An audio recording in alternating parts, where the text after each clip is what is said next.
मित्रांनो नमस्कार. नमस्कार. मी एस चव्हाण अंधविश्वास कसाची या चॅनलवर तुमच्या सगळ्यांचे स्वागत करतो. आज मी एक प्राध्यापक प्रत्येक कामामध्ये अग्रेसर राहतात. त्यांच्या पत्नी मुख्याध्यापिका आहे, नेहमी ॲक्टिव्ह असतात असे आमचे मित्र प्राध्यापक मनीष राठोड उर्फ प्राध्यापक मनीराम राठोड सर यांच्याशी मी गप्पा गोष्टी करायला आलो. त्यांना काही प्रश्न विचारतो. त्यांच्या अनुभवाचा उपयोग समाजाला व्हावा हाच माझा उद्देश आहे. मित्रांनो, अंधश्रद्धा दूर करणे म्हणजे आमचा कोणत्याही देव आणि धर्माला विरोध नाही, पण देवाधर्माच्या नावावर समाजामध्ये जी बुवाबाजी वाढलेली आहे, आपू टापू महाराज, संत महंत, फादर पादरी हे लोक काही नकली आहेत. ते लोकांना मूर्ख बनवतात, लुबाडतात. ते ऐशो आरामात राहतात, ते विमानानं फिरतात आणि या सामान्य लोकांना असं म्हणतात की मोहमाया का त्याग करो. कशाचा मोहमायाचा त्याग करो? तुम्ही करा ना आधी. तुम्ही पैदल फिरा ना गाडगे महाराजा सारखे. गाडगे महाराज फिरतात काय? हे नाही फिरत. नाही फिरत. हे पैसे घेतात, लाखो रुपये घेतात एका कार्यक्रमाचे. यांना मस्तपैकी AC पाहिजे, खाय प्यायला पाहिजे, चांगलं ओके एकदम टापटीप असतात हे, आणि तुम्हाला मोठमोठ्या गोष्टी सांगतात, खोट्या नाट्या. म्हणून त्यांच्यावर विश्वास करू नका.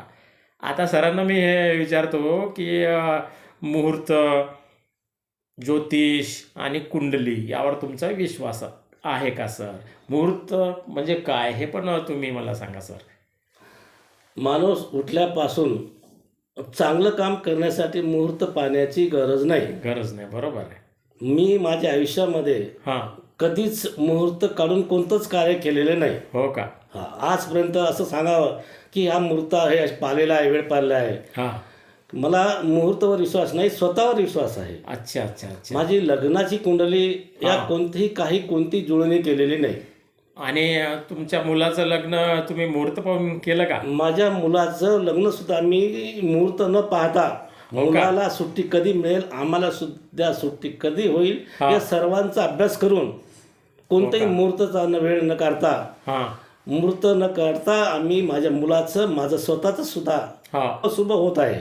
बरं बरं. माझी एकत्रित असं म्हणायचं, माझे निगेटिव्ह विचार नाही आहे की मुहूर्त पाहावं. बरं बरं. निगेटिव्ह म्हणजे हे विचार की मुहूर्त पाहून कोणतंच कार्य होत नाही. आपण आपल्या मनावर विश्वास पाहिजे. माझं काम होणार म्हणजे होणार. आत्मविश्वास, विश्वास स्वतःवर पाहिजे. स्वतःवर विश्वास नसेल तर माणूस काहीच करू शकत नाही.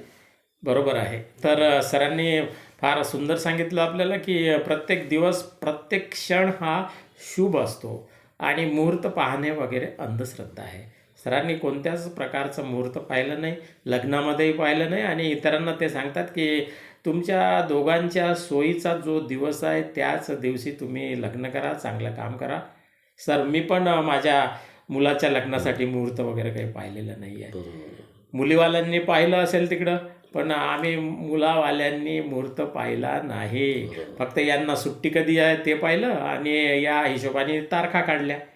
प्रत्येक दिवस शुभ आहे ना आपल्या मनानुसार, कारण की मनुष्य स्वयं अपने भाग्य का निर्माता है.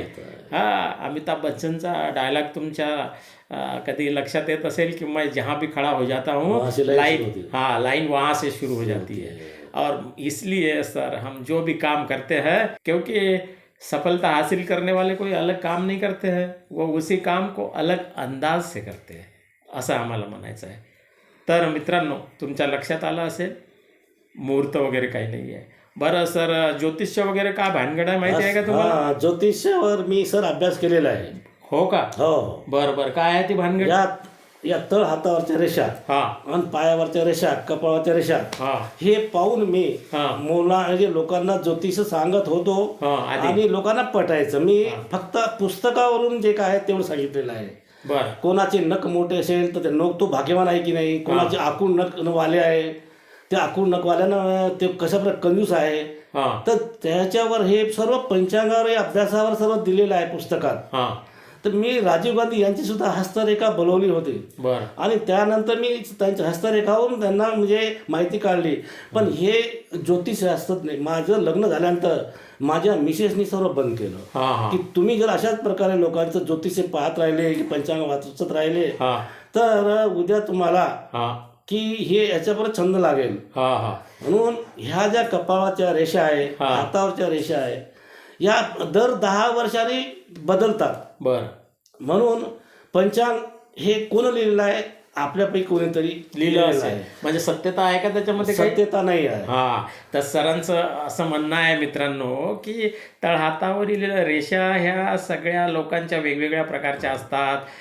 त्या रेषेंवर आपलं भविष्य अवलंबून नसते. संतान रेषा, धनप्राप्तीच्या रेषा, नख वगैरे हे याचा आपल्या वैयक्तिक जीवनाशी काहीही संबंध नाही आहे. आणि ज्योतिष्य हे शास्त्र नसून रोजगार हमी आहे काही लोकांची. पेपरमध्ये लिहितात मनोरंजनासाठी की कुंभ राशीपासून मीन राशीपर्यंत तुमच्यासाठी आजचा दिवस असा राहील, तसा राहील, शुभ हा दिवस राहील, या दिवशी हे काम करा, ते काम करा. सर, मला असं म्हणायचं आहे, भारताची लोकसंख्या 146 करोड आहे आणि राशी किती आहे? 12 राशी. आणि एका राशीमध्ये किती करोड लोक आले? चौधरी कवित्री होत्या. नको नको ज्योतिष्य, हात माझं पाहू, माझं दैव मला कळे, माझ्या दारी नको. म्हणजे एक अनफळ बाई जे निंदन करायची, निंदन करून ते जे काही आपलं जे गाणं म्हणायची, तेच लोक कवींनी त्याची कविता लिहून आपलं स्वतःचं नाव करून घेतलं. पण त्या बहिणाबाई चौधरीला समजलं, पण आपण शिक्षण असूनही हात दाखवतो. आणि त्या येणाऱ्याला तो बिचारा, तो जर हात पाहत असेल, त्याचं भविष्य सांगत असेल, मग त्यांनी भीक मागायलाच नको होतं ना. मग काय रस्त्यावर कशाला येते तो आपला हात पाहायला? मला एकच सांगायचं सर, ज्योतिष आपण जे पाहतो की ते लोक पाहत नाही, आपण त्यांच्याकडे जातो. आणि बाईचा विश्वास खूप जास्त असते. एक लोटा जल सभी समस्या का हल. अरे सभी समस्या हल नाही आहे. तुम्ही त्या एक लोटा जल न काही होत नाही. तुमच्यामध्ये तसे आत्मविश्वास पाहिजे. झाडाला पाणी टाका. आज लोक मंदिरावर लाखो करोडो रुपये खर्च करताय, पण जिल्हा परिषदची शाळा, नगर परिषदची शाळा, महानगर शाळा यांना कोणी देणगी देत नाही.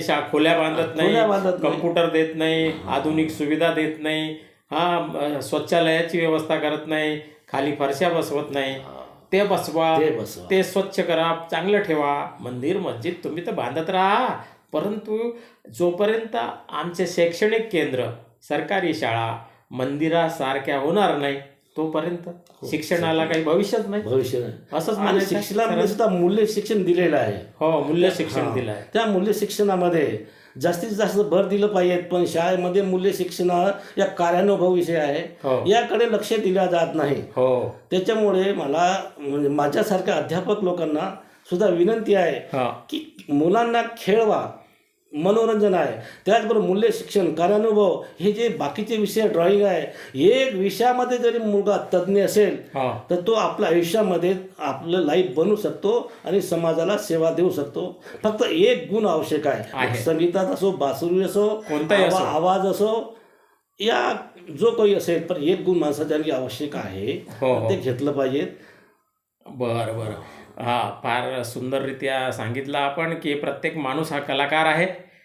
म्हणून आपल्या कलेला प्रोत्साहन देण्यासाठी त्या कलेची पारख करणारे लोक असले पाहिजे शाळेमध्ये.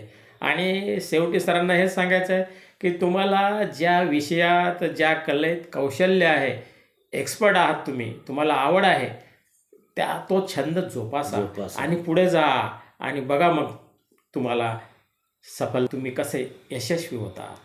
फार चांगले विचार सरांनी सांगितले. आणि मुहूर्त, ज्योतिष्य हे सगळं काल्पनिक आहे, थोतांड आहे, त्याच्या मागे लागायची आवश्यकता नाही. कुंडली वगैरे ही काल्पनिकच आहे की नाही सर? कुंडल्या वगैरे ह्या काही लोकांना पैसे लुबाडण्याचा धंदा आहे. ही ऑनलाईन सुद्धा केल्या जाते. हे लुबाडण्याचं लक्षण अजून दिसत नाही. आधी बिना या सोशल मीडियाने, कम्प्युटर ऐवजी असे फसवायचे, आता विज्ञानाचं सहकार्य घेऊन फसवतात. म्हणजे ठगगिरी करतात, लुटतात लोकांना. हे जे पुजारी आहे सर, या पुजाऱ्यांकडे आपण स्वतः जातो आणि मुलीची जन्मकुंडली काढतो आपण, आणि ते दोष काढल्याशिवाय राहत नाही. बिलकुल भीती दाखवते. आणि मग त्या दोषीनुसार आई वडील या पालक तयार होतात आणि मग त्यांचं ते जे आहे कृष्ण भगवान सोबत म्हणा कोणासोबत तुळशीसोबत तिथं लग्न लावतात आणि त्यांच्यावर ते जे सर्व साहित्य बोलावून सर्व साहित्य पुजारी घेऊन घेतो. त्याच्यावर सोनं सुद्धा आलं, सगळं कपडे सुद्धा घेतात नवीन नवीन. फायदा कोणाचा? फायदा कोणाचा होता? पुजाऱ्यांचा, पुरोहिताचा. मग एवढी जर आपण लूट आपण पाहत आहोत उभ्या डोळ्यानं, मग हे लोकांना आपली लूट झाली तर लोकांना सांगा, लोक सांगत नाही सांगत ना. हे अंधश्रद्धेची भयानकता तीच आहे सर. जसं म्हणतात ना गणपतीच्या भूमीमध्ये विंचू होता, एकाने बोट टाकलं त्याला विंचू चावला, तो सांगत नाही, मग दुसऱ्याला तिसऱ्याला. अशा प्रकारे कितीतरी लोकांना फसवतासारखं आपण आपल्याच नातेवाईकांना फसवत आहोत की या अंधश्रद्धेमध्ये पंचांगमध्ये कुंडलीमध्ये काही पडलं नाही. त्यापासून दूर राहा. आनंदी जीवन जगायचं असेल तर बिलकुल स्वतःवर विश्वास ठेवा आणि कुठंच जाण्याची आवश्यकता नाही. आणि शेवटचा प्रश्न मी सरांना हा विचारतो की आजकालचे जे युवक युवती आहे लव्ह इन रिलेशनशिपमध्ये राहतात, तर त्यांच्या महत्त्वाकांक्षा वाढलेल्या आहेत, ते जास्त ज्येष्ठ लोकांचं ऐकत नाही. यांच्यासाठी काही संदेश आहे का तुमच्याकडं? हां सर, आजचे युवक आणि युवती हे देशासाठी अतिशय महत्त्वाचे आहेत. हो. आणि युवक युवती या नवीन जे पिढी आहे ह्यांनी जर कोणतेही निर्णय घेतलं तर नक्कीच त्याच्यात यश आहे. या लहान वयातच आई वडिलांनी घरातून यांना शिक्षण द्यायला पाहिजे, खरं काय आणि खोटं काय आहे. आपण लहान मुलांना कोणती वस्तू जर आणायची असेल त्यांना आपण एक हे दाखवतो, चॉकलेट देतो, बाबा हे काम तू माझं करून टाक, तर तो चॉकलेटच्या माध्यमातून आई वडिलांचं काम करतो. तर ह्यापासून मुलांनाही म्हणणं आहे की आपल्याला खरं काय खोटं आहे. जेव्हा आपल्याला समजदारी येते तेव्हा त्यांनी कोणत्याही मार्ग न लागता आपल्याला जे पटते तेच मान्य करा. आणि नवीन मुलं ही जे आहे यांच्यावर सर भारत देशाची धुरा अवलंबून आहे. आणि यांनी जर परिवर्तन करायचं म्हटलं तर देश नक्कीच उन्नती करेल असं मला विश्वास आहे. हो. चांगलं सांगितलं सर तुम्ही की नवीन पिढी हे नवीन न्यू जनरेशन जे आहे त्या जनरेशनवर विश्वास ठेवा आणि त्यांच्या योग्यतेनुसार त्यांना काम सांगा, त्यांना म्हणजे तुम्ही पटवून द्या आणि तुम्ही त्यांना विश्वासात घ्या, त्यांच्यावर विश्वास ठेवा, असंच सरांना म्हणायचं आहे. सर माझं अजून एक म्हणणं आहे सांगा. की आई या बाबा घरी लहान मुलं असताना त्यांना कोणतंच काम सांगत नाही मुलांना. बरं. आणि एखाद्या वेळेला त्यांना काम जर सांगितलं, दूध एखादी जर समजा दुधाची पिशवी कापायची असेल तर त्यांना अशा प्रकार पकडतात, कैचीनं असे कापतात तर तो दूध खाली सांडणार ना. तर इथपर्यंत मुलांना माझं एकच म्हणणं आहे, गृहिणी आईंना महत्व आहे की घरामध्ये जे उदाहरणार्थ हळद या तिखट मीठ यांची चव कशी आहे, त्याचा कलर कसा आहे हे सुद्धा सांगत नाही. शिक्षण हे घरापासून सुरू होतं पण यांना इथूनच माहिती मिळत नाही. म्हणून आई वडिलांना विनंती आहे की आपल्या मुलांना घरातील सर्व गोष्टीचा परिचय करून ट्रेनिंग द्या, प्रशिक्षण द्या, त्यांना चव घेऊ द्या, प्रत्यक्ष स्पर्शानं पाहू द्या, मग माहित होते त्यांना. तो एखादा उदाहरणार्थ अंगार आहे काही असलं त्यांना हात लावू द्या, चटका बसू द्या, चटका बसल्यानंतर डबल त्याला हात नाही लावणार. तर या युवक युवतींना एकच विनंती आहे की त्यांनी फक्त आपल्या आई वडिलांनी गुरुजनांचा आदर करा. आज युवक युवतींना शिक्षकाशिवाय या प्राध्यापक शिवाय समाजसेवक शिवाय हे मुलं सुधारणार नाही. त्यांना यांच्या हवाली करा. आज वर्गामध्ये मारू देत नाही, मारल्याशिवाय मुलं सुधरत नाही, आई वडिलांचं ऐकत नाही. म्हणून गुरुवर विश्वास आहे. आपण जर म्हणतो गुरुर ब्रह्मा गुरुर विष्णू गुरुर देव महेश्वरा गुरु साक्षात परब्रह्म, हे आपण जे वाक्य आहे त्याचं पालन व्हायला पाहिजे, पण आज होत नाही. बरोबर आहे, जमाना बदललेला आहे. आधी म्हणायचे सर छडी लागे चमचम विद्या, आता तसं होत नाही. आता बस हात लावायचं नाही, बोलायचं नाही, काही करायचं नाही. मग अशानं सुधारतील का विद्या? माझे एक उदाहरण आहे सर. सांगा. माझ्या उदाहरण ज्युनियर कॉलेजला नांदगाव पेठला असताना माझ्या वेळेला मुलं कटिंग करून यायचे वेगळे प्रकारचे. काय करायचे ते? कटिंग. अच्छा, हेअर कटिंग. तर मग या मुलांचं मी एक महिनाभर बघितल्यानंतर त्यांना जर आपण मुलीसमोर बोललो तर ते आपल्याला रागावतील, बोलतील. आणि 11वी-12वीच्या मुलांना सुद्धा मारत होतो. मारण्याचे कारण एकच की मी शिकवत होतो म्हणून माझे मार खात होते मुलं. मग मला फक्त त्या कटिंगचं थोडं राग आलं. मुलांना उदाहरण देऊन कशा प्रकारे ह्यांचं हेअर कटिंग बदल कसं करावं, बंद कसं होईल. मग मी त्यांना सांगितलं की आमच्या वेळेला काही लोकांकडे गाढव या म्हणजे उदाहरण कुंभार सारखं असो गाढव असायचे. आपले गाढव ओळखायला यावे म्हणून ते मालक त्या गाढवाची कठीण करायचे आणि गाढव कोटी गेल्यानंतर गधा कोटी गेल्यानंतर ओळखायला यावं अशा प्रकारे उदाहरण दिलं मी. तर दुसऱ्या दिवशी तिसऱ्या दिवशी मुलांची कठीण हेअरस्टाईल पूर्ण बदलली पण कोणाची अपमान करण्यात आलं नाही. प्रबोधनाद्वारे तुम्ही त्यांची हेअरस्टाईल जी तुम्हाला चुकीची वाटत होती ती दुरुस्त केली. म्हणजे समजदार को इशारा काफी आहे. कारण की ते हेअर कटिंग वेगवेगळ्या प्रकारचे ते गाढव करायचे त्यांना ओळखण्यासाठी. पण आपले केस जर चांगले असतील व्यवस्थित असतील तर विद्यार्थी चांगले दिसतात. आजकालच्या काळामध्ये वरचे केस असते मोठे मोठे आणि खाली असते बारीक बारीक सप्पाचेट आणि त्यानं तो विद्रूप दिसतो. ती स्टाईल आहे म्हणते. अरे बाबा, हिरो हिरोईनची स्टाईल घेऊन काही उपयोग नाही. ते हिरो हिरोईन पिक्चरमध्ये चांगले दिसतात, प्रत्यक्ष जीवनामध्ये काही उपयोग नाही. एका मुलाला विचारलं, सर मी या सांगवी माझ्या गावामध्ये की तुझे केस वरचे मोठे आहे आणि खालचे लहान आहे, का ठेवले रे? हे स्टाईल आहे म्हणते सर, आणि म्हणते डोक्याला हवा लागली पाहिजे म्हणून असं असं आम्ही वाढवले म्हणते. आजकाल तर फाटले कपडे घालण्याची हे झालेली आहे फॅशन.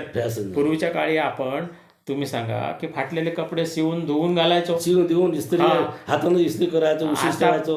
आता नवीन फाटलेले कपडे घेतात जीन्स वगैरे आणि म्हणतात की महाग आहे. तर अशा फॅशन्स काय कामाच्या? म्हणून अशा फॅशनच्या मागे लागू नका. मुलींना सुद्धा आमचं असं म्हणणं आहे की शोभेल अशा ढिले ढाले मस्त कपडे घाला. फालतूचे कपड्याची बचत करून काही उपयोग नाही आहे. त्या पिक्चरमध्ये ते चांगलं दिसतात त्यांना, ते कुठं तुम्ही कुठे? कशाला त्यांची तुम्ही केस वाढवून देवानंद बनण्यापेक्षा बुद्धीने विवेकानंद बना असं म्हटलेलं आहे. याच्याकडे लक्ष दिलं पाहिजे. माझं एक म्हणणं आहे अजून की आज मुलगी, स्वतःची मुलगी छोटेसे कपडे घालते, स्कूटरवर बसून गाडी उद्या बाबा चालवतात, मागून लहानसे कपडे घालून मुलगी बसलेली असते आणि हवेनं ते कपडे उडणारच आहे. उडल्यानंतर रस्त्यावर बसणारे जे लोक आहेत ते सर्व पाहतात त्या मुलीकडे. हे कोण दाखवत आहे? हे आपण दाखवत आहोत. बाबा समोर बसले आहे, मुलगी मागे बसले आहे, ते न पाहणारे लोक ते सुद्धा पाहतात. म्हणून मुलींना या गोष्टी समजल्या पाहिजेत. बिलकुल समजले पाहिजे कपडे कोणते घालावे आणि आपल्याकडे पाहणारे आपल्यासमोर आपले पप्पा बसले आहे, बाबा बसले आहे, यांचा विचार करायला पाहिजे. घरामधील मोठ्यांचंही काम आहे सर, आई वडिलांचं, की बाई तू हे कपडे नको घालू, तू सुंदर कपडे घाल. पूर्ण तुमचा म्हणजे तुमचे अवयव हात पाय वगैरे झाकून ठेव. ज्या समाजामध्ये मुलींचे हात पाय सगळं व्यवस्थित झाकून ठेवतात त्यांच्यावर अत्याचार होतात का? जास्त होतच नाही. आणि मग दोष देतात की यांनी अत्याचार केला. अगं बाई, तू व्यवस्थित वाग ना, तू मस्त राहा ना व्यवस्थित. स्त्रीच्या अंगावर जेवढे चांगले कपडे, जेवढे भरीव कपडे, तेवढं ती सुंदर दिसते. साडीमध्ये किती सुंदर दिसते आमच्या आई बहिणी. आपण अगोदर कपडे मुलींना या बायांना इथपर्यंत होते, इथपर्यंत आले, हे इथपर्यंत छोटं छोटं करता करता आज पूर्ण झाले एकदम. हे कपडे कोण कमी करत आहे? तर ह्या स्टाईल फॅशन डिझायनर त्यांच्या पैशासाठी ते करतात, व्यवसायासाठी. त्यांचं तुम्ही अनुकरण करता. बरं, आम्ही ही चर्चा आपसामध्ये याच्यासाठी करत आहोत मित्रांनो की आम्ही म्हणतो म्हणून तुम्ही ऐका असं नाही, जबरदस्ती नाही आमची. फक्त सत्य सांगण्याचं काम आहे. आम्ही शिक्षक असल्यामुळे आहे की नाही, आमचंही मन दुखते. तुम्हाला जसं वागायचं आहे तसं वागा. लोकांना चांगलं दिसलं पाहिजे आणि तुम्हाला उठता बसता आलं पाहिजे व्यवस्थित. असे कपडे घाला, असंच आम्हाला म्हणायचं आहे. आजच्या चर्चेमधून सरांनी बरीच माहिती सांगितली. सरांचे मी आभार व्यक्त करतो. आणि अजून जर तुम्ही माझ्या चॅनलला सबस्क्राईब केलं नसेल तर सबस्क्राईब करा, व्हिडिओला लाईक करा, शेअर करा आणि पटलं तर घ्या, नाही तर जाऊ दे, आमचं काय जाणार आहे. भेटू परत नवीन प्राध्यापकांच्या घरी. तोपर्यंत नमस्कार.